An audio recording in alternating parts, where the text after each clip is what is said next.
Amına koyacağım onları.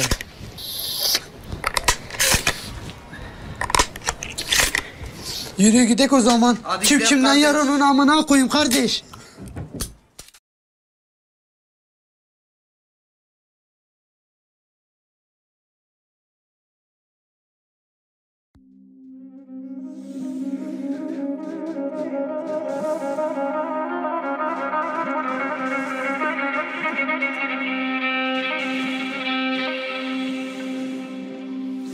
Eğilmeyen başım düşse de derde, boyun eğmedim, eğmem namerde.